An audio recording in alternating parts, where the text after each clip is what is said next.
Our story begins in the rocky hills around the town of Bethlehem. A young boy named David spent his days outdoors with his father's sheep.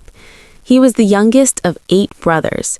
His older brothers were big and strong and were off with the army of Israel's King Saul, fighting the Philistines. David's job seemed small. He protected the flock from lions and bears. He practiced with his simple sling to scare away predators. He also played a small harp and sang songs about the God he loved.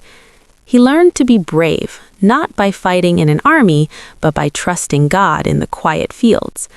Far away from those peaceful fields, a great trouble was brewing. The army of Israel and the army of the Philistines were camped on opposite sides of a wide valley.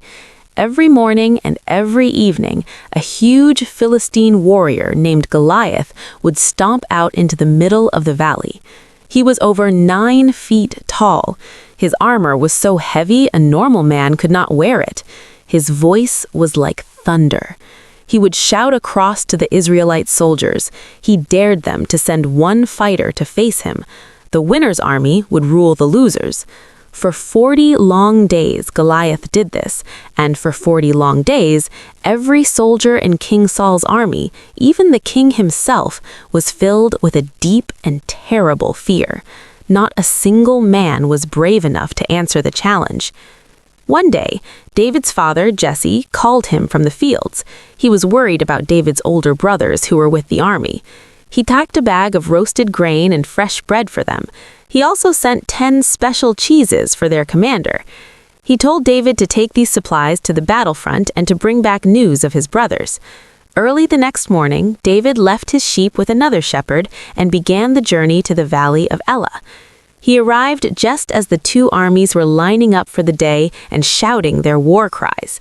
David ran to the battle line and found his brothers. While he was talking to them, the giant Goliath marched forward. David heard the giant's booming voice roar the same challenge he had roared for 40 days. David saw something that shocked him. He saw the strong soldiers of Israel not standing tall, but running away in fright. They whispered to each other about the great reward for anyone who could kill Goliath. David did not care about the reward. He felt a fire light inside him. This giant was not just threatening men. He was making fun of the army of the living God. David turned to the men around him and asked a simple but powerful question. He said, "Who is this Philistine anyway? Why is he allowed to insult the armies of our God?" David's oldest brother, Eliab, heard him and got very angry. He thought David was just being nosy and showing off. But other soldiers heard David's brave words and took him to see King Saul. Standing before the tall king, David did not hesitate. He said, "My lord the king, do not let anyone be afraid of this Philistine. I, your servant, will go out and fight him." King Saul looked at the young shepherd boy with his simple clothes and said, "You cannot fight him. You are only a boy, and he has been a mighty warrior since he was young." Then David told the king his story.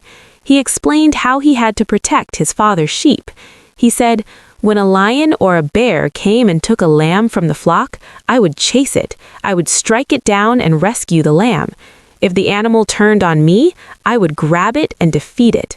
I have killed both lions and bears, and this uncircumcised Philistine will end up just like one of them, because he has insulted the army of the living God.